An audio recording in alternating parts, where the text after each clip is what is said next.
Outstanding effort again. We're busting ours to kick yours. That's big time. -15. Respect all, fear none. Oh, did he belt that one? Intensity is not a perfume.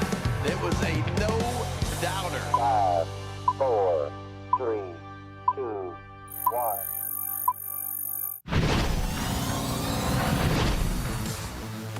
We are up in the bird's nest here at Oriole Park at Camden Yards. I'm Brendan Mortensen alongside Annie Klaff. Annie, we are in a snowy Baltimore. Yes. It's kind of gross outside, and this time next week, we're going to be in sunny Sarasota, Florida for Orioles spring training. It is Pitchers and Catchers Day reporting here, but if the snow outside wasn't bad enough, I mean, you started this podcast with a "if I pass out, don't be alarmed," which is you can't say don't be alarmed to something like that. That is absolutely going to be alarming. And B, just a terrible way to start the show. It's a terrible way to start the day. I was feeling totally fine, and then all of a sudden I was just adjusting Brendan's camera shot, and I was like, whoa, feeling a little lightheaded, a little dizzy. But maybe that's just because of my excitement for next week. You know, the weather's gotten me in a little bit of a weird mood, but can't wait to be in sunny Florida. Well, I think the takeaway there is don't adjust Brendan's camera shot. I think just leave it off. Okay. Everybody would be better off, especially you, because hopefully you wouldn't pass out if that happens. No. But yeah, next week we will be in Sarasota. Our next podcast is going to be from Ed Smith Stadium. And today, Andy, we are going to talk about what we are going to be looking forward to in Sarasota. A couple storylines that we're going to keep in mind as we head down there. But first, if you tuned into the last 2 weeks of the podcast, you would know that we had our all-modern era Orioles draft, and I think our teams turned out pretty well. And we held a vote for the fans to vote on who they thought had the best team between myself, you, and Tim Leonard. Let's run through the teams real quick. We'll start with Tim. He is not here to defend himself, but I think Tim put together a nice roster. He started off the draft with Adley Rutschman and Gunnar Henderson. That's a really good 1 and 2. Cedric Mullins has put together a really nice Orioles career in center field. He has Darren O'Day and somehow got Brad Brock in his bullpen as well. It's a bit of a callback to last week's episode where I forgot to draft Brad Brock. It's a good rotation. I think all around, you have Chris Davis at first base as well. I think where Tim maybe lost to us a little bit was with, Mateo and Arias in the infield. I think the perception of those two guys is that they haven't been as solid as they really are. Because if you look at the stats for Ramon Arias and Jorge Mateo, they are two of the better players of the last 14, 15 years. If you remember, the rules for this draft were that we were drafting players who have played under Buck Showalter and Brandon Hyde. So that's 2010 to present. Ramon Arias and Jorge Mateo have put together really nice Orioles careers, and I think they got undervalued a bit here. Yeah, 100%. And I think that it was interesting because Ramon Arias definitely kind of flies under the radar with how high his WAR is. Yeah. But he did pick him fairly early on when there were still some other players available. It was a bit of a surprising pick when he made it. Yeah. Like Westberg was still available, and I was really glad that he picked Ramon Arias instead of Westberg so that I could get him. But again, when it came down to how high Arias' WAR was, it really is kind of shocking for how much he flies under the radar. Yeah, and Andy, let's talk about your team. You bring up Jordan Westberg, and I think you had a bit of a different strategy than myself and Tim. Tim and I have been doing these drafts for years, and when we are compiling our stats and things like that, what we always say is that longevity does matter when you were looking at these drafts because we are trying to draft the guys that had the best Orioles careers. But on your team, Annie, with guys like Jordan Westberg and Nelson Cruz and Colton Cowser, there are a lot of players that had one season that really, really jumped out. And I think the fans resonated with that because, yes, we're trying to draft guys that had good Orioles careers, but rather than drafting somebody who was pretty good for 4 or 5 seasons, you drafted a few guys in Westberg and Cruz and Cowser, like I mentioned, that have had one really good season with the Orioles. Yeah, I definitely got clowned for that a little bit from you, and then you went against what you were clowning me for and picked Corbin Burns. But I'm happy with my team. I think for someone commented on Facebook or X, I forget which one, but they said for having the second pick and not picking back-to-back picks, Annie's team was pretty good, and I would have to agree. You hid my bullpen a little bit there, but I had Jim Johnson and Felix Bautista. Listen, if you want to make the graphics next time, you are more than welcome to.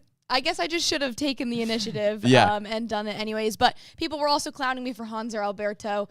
Sneaky pick there. And he Don't clown my king, Hanser Alberto. The last pick on my team, and I think for an infield that I have for the second pick in the middle was pretty good, but definitely my outfield and relievers stand out. Matt Wieters is a clear one so that I didn't have to get Caleb Joseph. Adam Jones, Matt Wieters, Nick Markakis, that's a really good place to start. You mentioned Caleb Joseph. He was my catcher because you took Matt Wieters and Tim took Adley Rutschman. I think the rest of my infield is pretty solid because my first 3 picks were Manny Machado, J.J. Hardy, and Jonathan Scope. I think my outfield is solid enough, Austin Hayes, Anthony Santander, but I think the separator, which is surprising because in the past, fans have not really resonated with a good starting rotation. I think my starting rotation just separated itself a little bit here. Corbin Burnes and Kyle Bradish at the top. They both had one fantastic season where they finished in the top 5 in American League Cy Young voting. And then Kevin Gausman and Wei-Yin Chen. I drafted 4 pitchers before I think you had even drafted 2, and Tim had drafted 3. You cleaned out your rotation really early So on. I took starters really early, and then I also had Zach Britton in the bullpen, which helps as well. So I think between the infield and the starting pitchers, that's where I pushed ahead a little bit, and I am burying the lead because the fan vote did come through. I have calculated the results. You can double-check me if you want. But it was a pretty close race between the two of our teams. Tim comes in with 23% of the total vote. Andy, you had 35% of the total vote, and I ended up winning with 42% of the total vote. But that was a close race between our two teams. So I did take the initiative here and do a combined wars for each of our teams. Ooh, okay. You just kind of cleaned that category. Yours was 142.1. Okay. Tim was second with 126.5, and mine was 121.8. And I think that part of that comes from my kind of veering off a little bit from longevity because you did only kind of get 4.5 WAR from Nelson Cruz and 3.7 from Jordan Westberg. So that's an interesting kind of breakdown there, but I still got second place. So you're saying I won the vote and my team had by far the highest WAR. Did. That's pretty interesting. Yeah. That is kind of a neat little statistic that you came up with there. But all in all, it was a very fun exercise. I think for all of us, you know, having done a lot of these drafts in the past, it is always fun to see, how much high-end talent there were on these teams. Yeah. I think the top, 2 or 3 rounds, you're talking about multiple-time All-Stars from teams from the last 14 years, where, again, this Orioles team had gone through a pretty lengthy rebuild. So to have 2-3 rounds where we are drafting multiple-time All-Stars is a testament to how good these teams have been on either side of those rebuilds. And it's also fun to see some of the hidden gems. Like I know you had Hanser Alberto at second base because he just absolutely destroyed lefties in the 1 year that he was the Orioles second baseman. There were a few fan favorites in there. Guys like Caleb Joseph, Trey Mancini. Like there are a lot of fun players from this era as well. So it was a fun exercise and always a good refresher of where these Orioles teams have been in the past. Yeah, definitely. And it was also interesting to hear you and Tim talk about how when it's been different for previous drafts that you guys have done where usually the relievers are something you would have to pick really early on. But in this year, there wasn't much differentiation between the relievers. So we kind of waited a little bit to let that go. And you, of course, fumbled on Brad Brock. But it is cool. We didn't need to bring it up again. We really didn't. It is cool to see how it differs from era to era and in terms of strategy. So it was a lot of fun for my first fantasy draft. And here. I think having the second pick and coming in second is a feat. Because as mentioned, it's a lot harder to draft second overall in a snake draft. Tim and I both had back-to-back picks, and there is a different strategy there because you have to wait much longer than you do to draft your next player, but you don't have the luxury of doing what I did, which was drafting 2 starting pitchers back-to-back, or you can't make a decision between J.J. Hardy and Jonathan Scope, just draft both of them. So Tim and I both had that luxury, and so second place is definitely the harder place to draft from. My friends from Syracuse were like, how did you let Brendan get away with Manny, J.J. Hardy, and Jonathan Scope, and Corbin Burnes? I was like, guys, come on. Yeah. You just had to watch and listen to how it went down. You just had to tune in to the Bird's Nest every Wednesday on Facebook and YouTube at 11 a.m. But Annie, as mentioned, next week our podcast is going to be from Ed Smith Stadium because you and I are heading down to Sarasota for spring training. Pitchers and catchers are reporting today.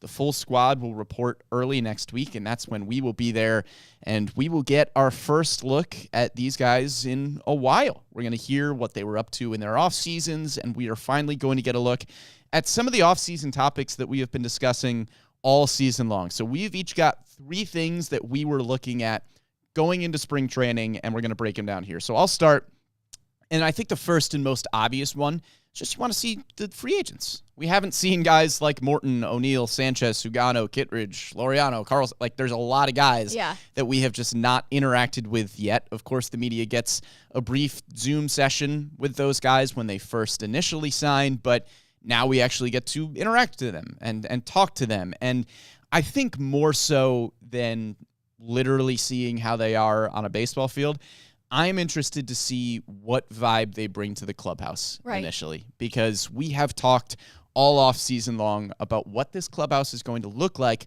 without a lot of important veterans. Corbin Burns, Anthony Santander, Danny Coulombe, they have signed elsewhere this offseason, and there is a void in this clubhouse of veteran leadership. There are still James McCann, another one who was important in the clubhouse last year. There are guys that are going to come in and immediately be veteran leaders. Charlie Morton, Tyler O'Neill, Gary Sanchez, Andrew Kittredge. Like, those guys have been around the block, and they are going to be vocal, I would imagine, in this clubhouse right away. But I am interested to see what the vibe is. Jordan Westberg alluded to it a little bit when we were talking with him at Birdland Caravan.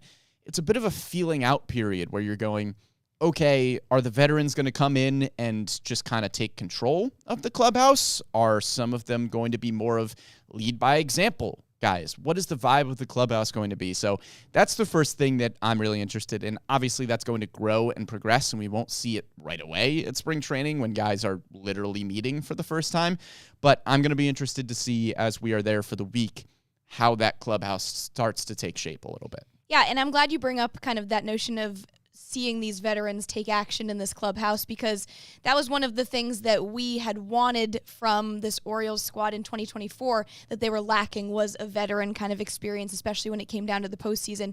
And you get a lot of that with the free agents that the Orioles signed this offseason. Charlie Morton being kind of that top example.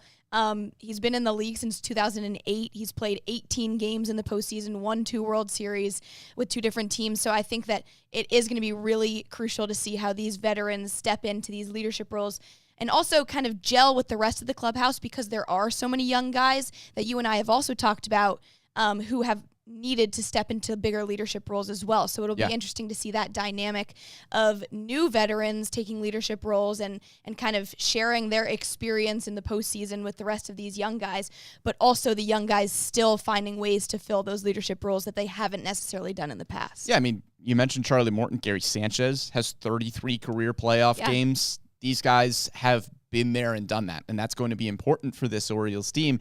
And as we've mentioned before, I'm also interested to see how the young guys continue to take more of a leadership role. I think Jordan Westberg is a prime example. He has mentioned about how last year when he was injured, he learned a lot about himself as a big leaguer, maybe even more so than when he was on the field, because this was an entirely different way of being around the team for Jordan Westberg. He wasn't on the field. He wasn't just the keep your head down, get your work done kind of guy that we had been grown accustomed to seeing Jordan Westberg being.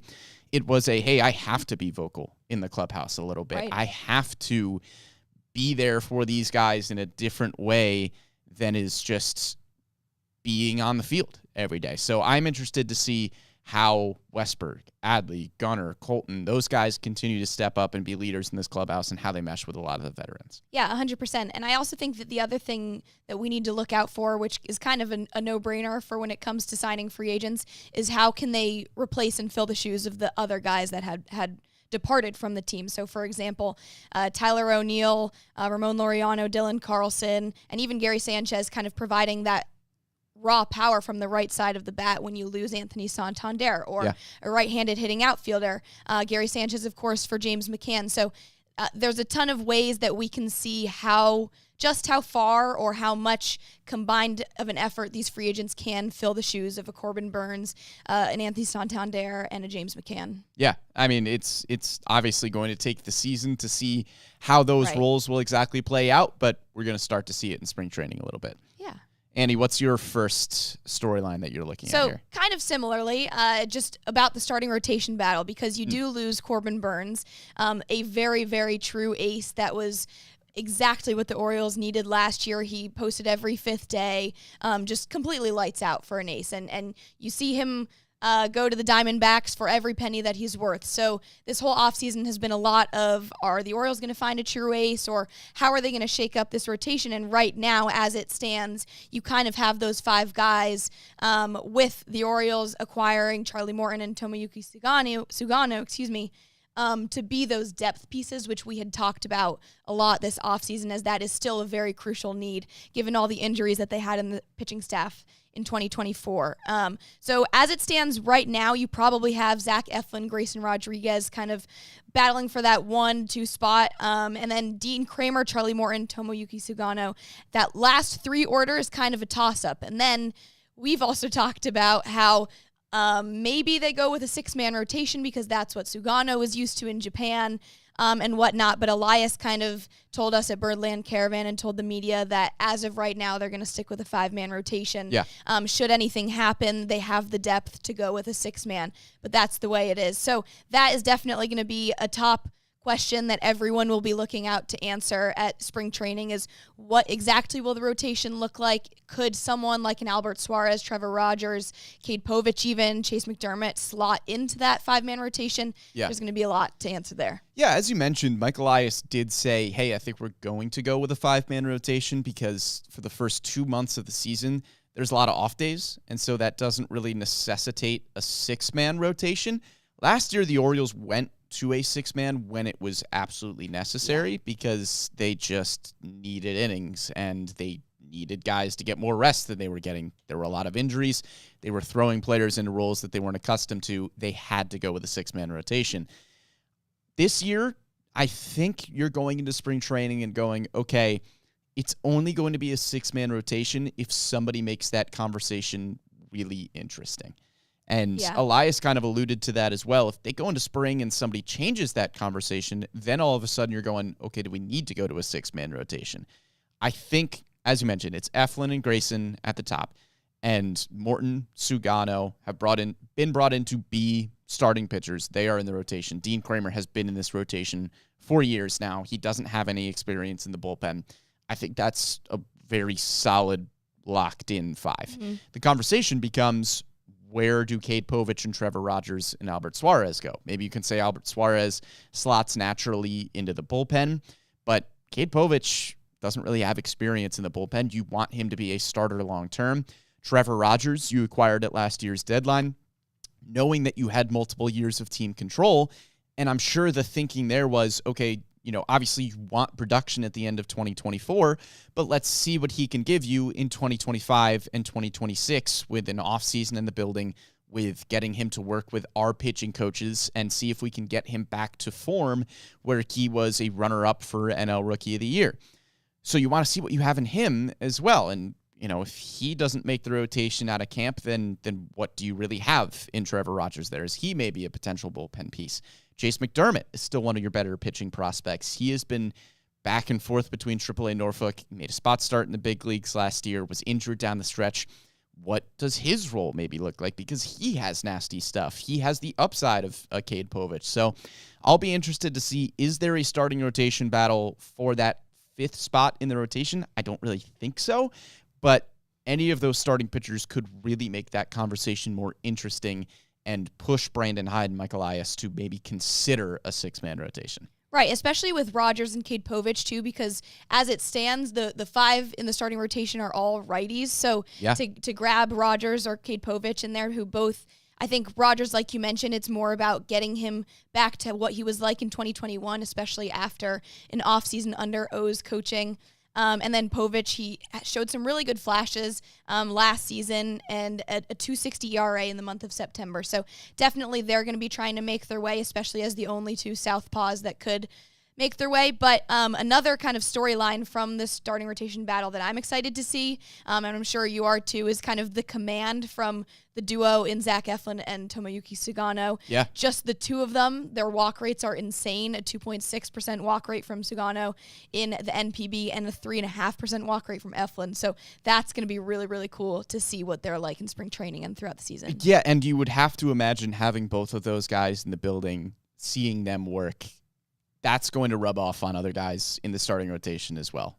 There are veteran pitchers in this rotation that are going to help Grayson Rodriguez, Dean Kramer, Cade Povich, Chase McDermott. And that's always something really nice to watch at spring training, is how the veterans are able to take some of the younger guys under their wing. And I think for a starting rotation piece especially, you really just get to see how those veterans work and how they have long careers and go about their business every fifth or sixth day. That's really valuable for guys like Grayson Rodriguez, Dean Kramer, Povich, McDermott to have. And I'm excited to see it at spring training. That sort of stuff is always nice. So you talked about the starting rotation battle. I want to talk about the outfielder battle, because much has been made this offseason about the Orioles. Yes, obviously losing Anthony Santander, but you bring in 3 outfielders in Tyler O'Neill, Ramon Laureano, and Dylan Carlson. And I think with Laureano and Carlson specifically, yes, they are potential depth pieces, but those are also solid big league pieces as well. This isn't under the same category as bringing somebody like Daz Cameron. And no offense to Daz Cameron, I just think Daz Cameron profiles as somebody that is more than likely going to start the year at AAA Norfolk and is a depth piece and isn't really going to factor into the big league rotation much at all. Ramon Laureano and Dylan Carlson very well could play a lot of games at the big league level. They have the talent to do that. And where a few weeks ago we were having a conversation of, okay, there are 4 solid set outfielders in Colton Cowser, Cedric Mullins, Tyler O'Neill, and Heston Kjerstad. Now all of a sudden that 4th and maybe 5th outfield spot gets a lot more interesting. Are there 4 outfield spots? Are there 5 outfield spots? Michael Elias has alluded to the fact that Jorge Mateo will not be coming into spring training 100%. So is there all of a sudden a fight for a 13th position player here, where maybe the Orioles carry 5 outfielders on the roster? I think there's a possibility that both Heston Kjerstad and Ramon Laureano make this team out of camp. Dylan Carlson has a couple of minor league options remaining. So I think if there is one that starts the season in AAA Norfolk, it is probably Dylan Carlson. But if Carlson comes out of the gates on fire this spring, like, that dude could make the team, realistically, because that is a big league talent who has shown really good flashes in the majors in the past. So I'm really curious to see how that outfield battle shakes out between Kjerstad, Laureano, and Carlson. I don't know if there's necessarily one spot between those 3 guys. I think it's possible, based on injuries and how this roster looks to start the year health-wise, that there could be 2 outfield spots available. But if there's one between Heston Kjerstad and Ramon Laureano and Dylan Carlson, that is a battle between 3 good players. Yeah, and I totally agree. I think that it will come down to injury status when it comes to shaping out what the 13 position players will look like. Because say Jorge Mateo can't make camp and needs to start with a little bit more at-bats before he's ready to make opening day roster, then that kind of changes the conversation, whereas if it were the opposite, then that also changes the conversation. But I think you're right. I think Dylan Carlson, I'm kind of taking out of the conversation a little bit just because of those 3 minor league options left. But you're right, if he does show out and just totally prove himself, then that could be different. Laureano, is really good in terms of kind of having that defensive versatility because he can play all 3 outfield spots. Yeah. I mean, 100th percentile in arm value last season and 89th percentile in arm strength. So that's going to be great to have as an option for any kind of corner outfielder or even center fielder in 2025. And then, like you mentioned, Tyler O'Neill is pretty much on lock for that. But you have Laureano as a platoon bat as well. So I think that they did a really good job, the front office, in trying to replace Anthony Santander.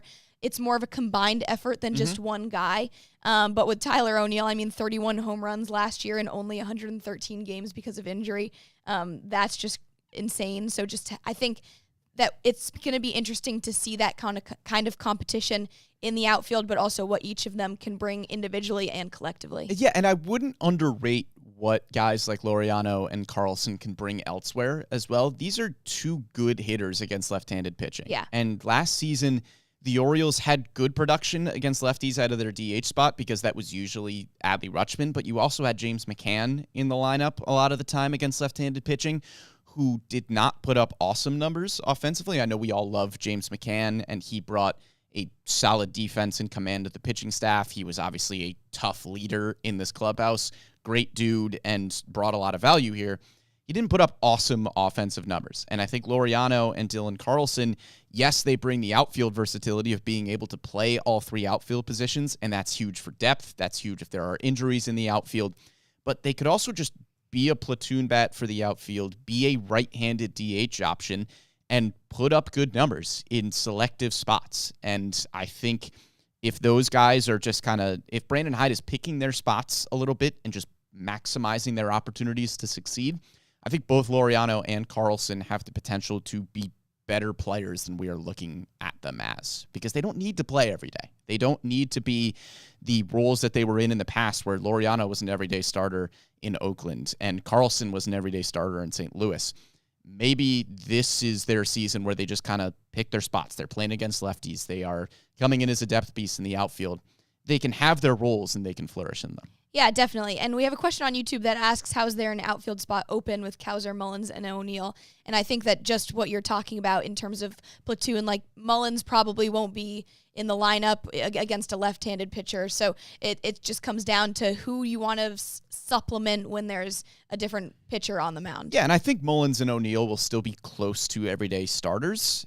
You would just give them off days in the platoon situations where they are not going to perform as well. Like if Cedric Mullins is getting an off day, it's probably going to be against a left-handed starter. Right. Same thing for Tyler O'Neill against a right-handed starter. You want to keep those guys fresh and healthy, and they are going to be close to everyday players, but probably not literally everyday players. I think Colton Cowser is probably the only one that falls under that category. Yeah, 100%. And just to have that depth, too, in the outfield. So you need more than just three. Right. But should we go to the next one? It's all you, Annie. Okay, so it's kind of similarly to when I was talking about the starting rotation battle, but it's going along the lines a little bit. But I'm just curious to see what Tomoyuki Sugano's acclimation to MLB, the Orioles clubhouse, just American life and culture as is will be like, because that is a very huge storyline that's coming. I mean, this is a very, very seasoned veteran in the second best baseball league in the world. That's in Japan, the NPB. There's going to be a lot of getting used to what life is like in MLB and in Sarasota, Florida. We're going to figure what that is like so far, especially when it comes to the language barrier, a new rotation, competing for a spot in the rotation when he was always considered the ace in Japan. What is the order for that rotation going to be like?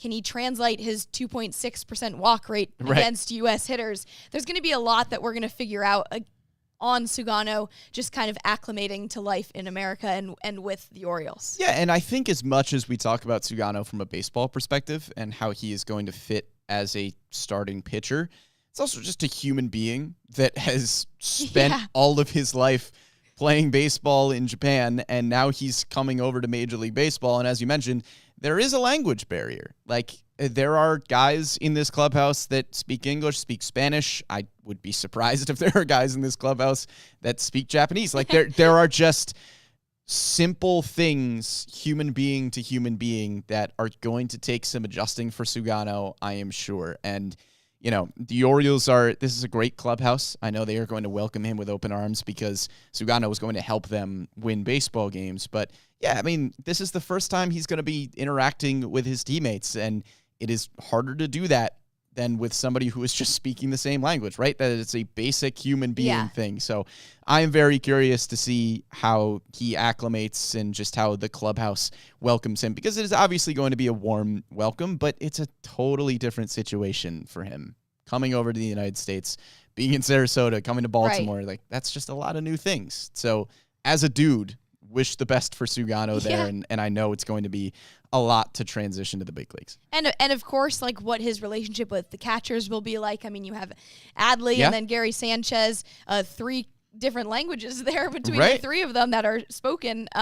So that'll be interesting. And another kind of side storyline there is just Adley with the new pitchers in general. But Sugano, that'll be very interesting to see what he's like with Eflin in terms of their elite commands together, what he's like just going into a 5-man rotation when he's used to a 6-man. So there's a lot to unpack there, and that'll be really fun to see how it all unfolds. Yeah, and you mentioned Adley's relationship too. I'm curious to see Adley's relationship with Gary Sanchez. Yeah, I mean, definitely. that's two new catchers. You've got to work with each other as well as the pitching staff. You don't want to, have Adley catching Zach Eflin one day and then Gary catching Zach Eflin one day, and it's a completely different formula and a completely different style of communication between those two guys. Obviously, the way they operate will be different, but they've got to be on the same page too with how they're commanding this pitching staff. So I'll be interested to see that as well. I think my final storyline that I'm looking at is more of a simple one, and that's just how guys like Felix Bautista and Jorge Mateo are doing going into spring training. As I mentioned, Mike Elias said that Jorge Mateo might not be 100%. There is a possibility that he starts the season on the injured list. I think that's going to be a huge one. A, because he was a really good platoon option with Jackson Holliday at second base, trying to ease Jackson Holliday into the major leagues a little bit as a really young prospect. But if Jorge Mateo is on the injured list to start the season, is there all of a sudden a fight for that 13th position player spot? As I mentioned, it could be a 5th outfielder with Laureano or Carlson or Kjerstad. Could it be another infielder? I mean, could we be talking about Kobe Mayo breaking camp with this team? Emmanuel Rivera cleared waivers and is still with this ball club right now. So there are guys that could be competing for that last spot if Jorge Mateo isn't healthy and ready to go for opening day. Obviously, the hope is that he will be, but that was a hefty surgery for Jorge Mateo. So it's going to take him some time to come back. And speaking of a hefty surgery, Felix Bautista missed the entirety of the 2024 season, is hopefully on track to come back for opening day.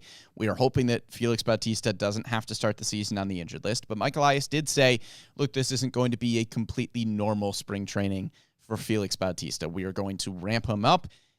Mike Elias said if this needs to be a slow ramp for Felix Bautista, it is going to be a slow ramp. Didn't rule out the possibility of starting the season on the injured list. I wouldn't be shocked if that happens. My fingers are crossed that doesn't have to happen. But I would also be surprised if Felix comes back and is immediately in the closer role and is immediately pitching. I don't think he pitches over an inning. I can't imagine the Orioles are going to stretch him out much like they did a couple of seasons ago. So I am just curious to see how those two guys fare health-wise because, again, if Felix Bautista does not break camp on the opening day roster, if he does start on the injured list, is there a fight for 2 bullpen spots with Albert Suarez, Cade Povich, Chase McDermott, Brian Baker? I mean, Contreras, Selby, there are a ton of guys that could be in the conversation if Felix Bautista and Jorge Mateo are not healthy and ready to go. Obviously, they hope they are, but if they're not, there's maybe more fights for roster spots than we thought. Yeah, this will probably be one of the most kind of exciting topics and storylines to follow while we're there in Sarasota, just because both of them, I'd say Felix Bautista was felt more of a loss last season, and especially in the postseason in 2023 as well, because he was a huge contributor to this ball club in 2023, his all-star season, as well as having missed him in 2024. And then same goes for Jorge Mateo as well. He was kind of the first of those infielders that started to fall with injury last season, and that's when things went south in this infield and for the offense as a whole. And especially with Jorge Mateo, just to have him back for his speed and defense is going to be huge, especially with that log jam in both the infield and the outfield. If you do have Jorge Mateo that's ready to go at opening day, then maybe you don't need an extra outfielder because he can kind of bring that versatility for infield and outfield. Right. Same goes with Ryan O'Hearn. But so to have Jorge Mateo back is going to be really crucial, not only to formulating the infield, but also formulating the outfield. Healthy Jorge Mateo can play second base, shortstop, or center field, or presumably a corner outfield if he can play center field. So he could really be everywhere. We're talking about a 99th percentile for sprint speed. That guy, it's a fast guy. He can book it. It's a fast guy. And then for Bautista, of course, kind of excited to just see what his ramp-up period will look like. Yeah. Especially with a bullpen that is very strong, as is. You had a great piece on it on MASN Sports.com about the bullpen being strong as is, and then just to be getting Bautista back on top of a bullpen that now has Andrew Kittredge, maybe Albert Suarez, Sir Anthony Dominguez that had a really good year in the second half last year with those. So very exciting to see what happens. Yeah, and also just from a personal standpoint, it's going to be fun to go to spring training and be like, oh, wow, that's Felix Bautista, and he's throwing a baseball, and it's going really fast, and he's really tall, and it's really cool. So that'll be fun as well. All right, Annie, hit me with your final storyline. Okay, my final one, kind of similar storyline to one that happened last year with Jackson Holliday, and I think it will result in the same way, where you have the top prospect who's trying to break camp, but there wasn't necessarily space or room for him. I kind of feel that way about Kobe Mayo. We will see how that shakes out, and I 1,000% believe that Kobe Mayo is accurately advertised and will be a major contributor to this big league team because of the raw power and the bat that is there. But I do think it will come down to when there's a hole in the lineup and when they need to bring Kobe Mayo up.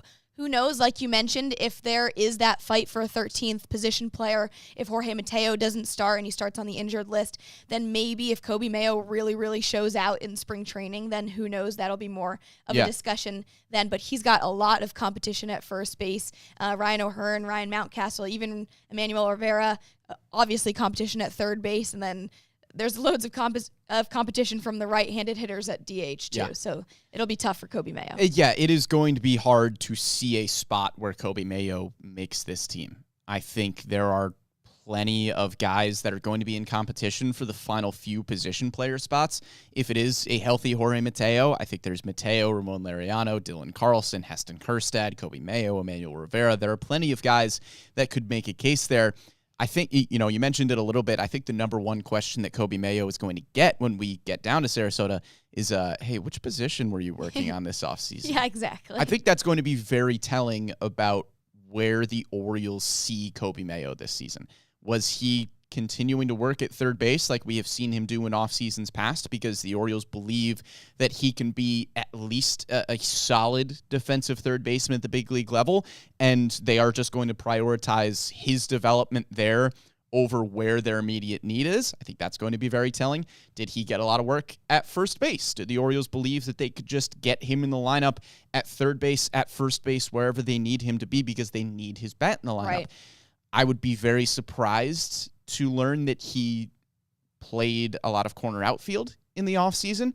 I think it's a possibility that he could have done that. I don't know. We're going to ask him. Yeah. We're going to find out. But I think that's going to be the number one question is, hey, Kobe, where did you practice this offseason? And my guess would be that he was kind of doing a third base, first base hybrid thing. I would be shocked if there was corner outfield in there. Especially because of all the outfielders that they brought in. Right. And Kobe Mayo is also just too good of a prospect to bounce him around all over the place. I think, like, there have been hypotheticals thrown out of, oh, what if we put Jackson Holliday in center field? It's like, can we relax with Jackson Holliday? Like, stick him in a position that he's meant to be in. Can we let him play a position and then just try to figure out how to hit Major League Baseball pitching, because that's really hard, without having him learn like 17 different positions?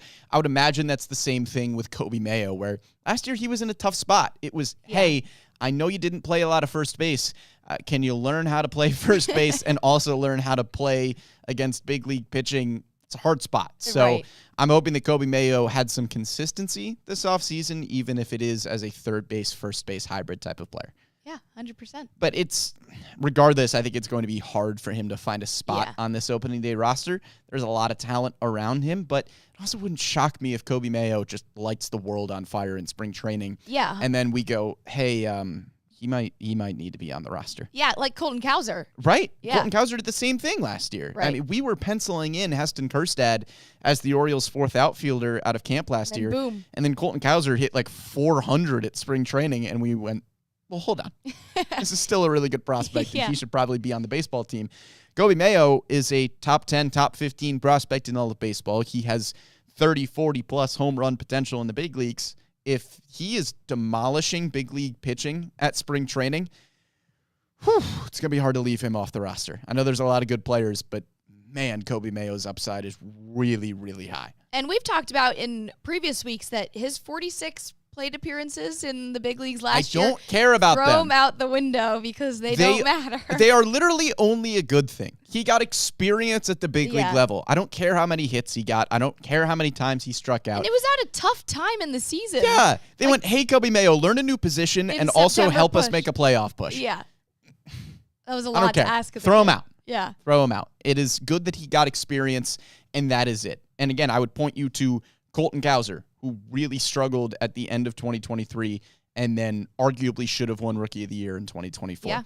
Sometimes just getting experience at the big league level is more important than what the numbers indicate. But we could have a whole other podcast. We did have a whole other podcast about Kobe Mayo a few weeks ago. But that's what we're going to be looking for in Sarasota next week, and we're going to be there next week. So make sure you stay tuned to all of our spring training coverage on our MASN Orioles social pages on MASNsports.com. We are going to have you covered as the Orioles are now reporting to spring training down Sarasota. Woo! Woo! And also excited to see Enrique Bradfield Jr. and a couple That'll of fun really non-roster invitees. Enrique Bradfield Jr., some are saying the fastest man alive. Oh, yeah. Will be I would at love Ed to Smith see Stadium. him do a sprint race with Jorge Mateo.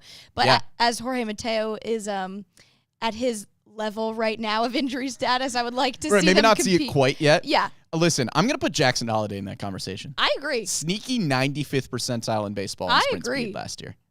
That dude can run. You need Jorge Mateo back also for stolen bases because he was third in the team's stolen bases this season. And that was after being out for most of the game. Like the second half. So yeah.